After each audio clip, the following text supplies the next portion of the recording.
토트넘이 이제는 맨시티 공격수 2명을 동시에 노리고 있다. 공격진 재편에 나선 토트넘의 움직임이 심상치 않다. 이미 이번 여름 이적 시장에 우리 돈 약 4,350억 원을 투자했는데도 여기서 멈추지 않고 있다. 이번에는 맨체스터 시티의 사비뉴와 오마르 마르무시를 동시에 영입하려는 움직임이 포착됐다. 한 명도 아니고 2명을 동시에 노리는 이른바 쌍끌이 영입에 나선 셈이다. 먼저 사비뉴는 토트넘이 꽤 오래전부터 관심을 보여온 선수다. 지난해 여름에도 토트넘은 손흥민의 대체자로 사비뉴를 낙점하고 영입을 시도했다. 하지만 당시에는 펩 과르디올라 감독이 사비뉴의 잔류를 원하면서 협상이 성사되지 않았다. 결국 사비뉴는 맨시티에 남았고 이후 구단과 계약을 2031년까지 연장했다. 그런데 지금은 상황이 달라졌다. 맨시티가 라얀 셰르키와 앙투안 세메뉴 등을 영입하면서 공격진 경쟁이 더욱 치열해졌기 때문이다. 사비뉴는 지난 시즌 EPL 24경기에 출전했지만 1골 1도움에 그쳤다. 맨시티에서 자신의 입지를 확실하게 확보하지 못한 상황이다. 여기에 과르디올라 감독까지 팀을 떠난 만큼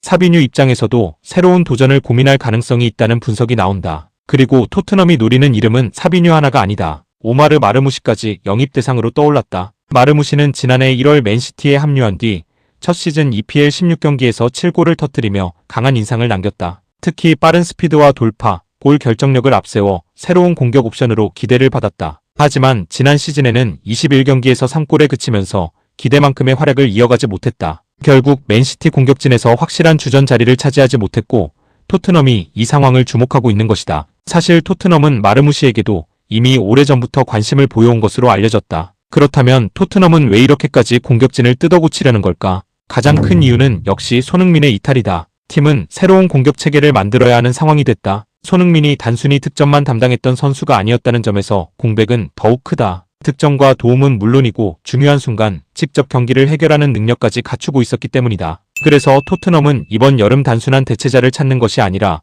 공격진 자체를 새롭게 구성하려는 모습이다. 이미 막대한 돈을 사용한 것도 같은 이유다. 토트넘은 이번 여름 2억 2,950만 파운드를 투자하며 공격적인 영입을 이어가고 있다. 여기에 사비뉴와 마르무시까지 추가된다면 구단의 여름 이적 시장 지출은 더욱 커질 수 있다. 더욱 놀라운 건 토트넘의 출발점이다. 지난 시즌 토트넘은 리그에서 고전하며 간신히 EPL 잔류에 성공했다. 그런데 불과 몇 달 만에 분위기가 완전히 달라졌다. 대규모 투자를 통해 선수단을 다시 만들고 있고 이제는 맨시티처럼 유럽 최고의 선수들을 보유한 팀의 공격수까지 데려오려 하고 있다. 만약 사비뉴와 마르무시가 모두 토트넘 유니폼을 입는다면 공격진의 모습은 완전히 달라진다. 측면에서 빠르게 수비를 흔들 수 있는 사비뉴와 폭발적인 움직임을 보여주는 마르무시가 합류하면서 공격 선택지가 크게 늘어날 수 있다. 특히 두 선수 모두 아직 나이가 많지 않다는 점도 토트넘에게는 매력적이다. 당장 전력을 강화하면서 동시에 장기적인 선수 가치까지 기대할 수 있기 때문이다. 물론 실제 이적까지는 넘어야 할 산이 많다. 두 선수 모두 맨시티와 계약이 남아있고 맨시티가 핵심 자원을 판매할 의사가 있는지도 중요하다. 특히 사비뉴는 장기 재계약까지 체결한 선수라 토트넘이 영입하려면 상당한 조건을 제시해야 할 가능성이 있다. 마르무시 역시 맨시티가 쉽게 놓아줄지는 알 수 없다.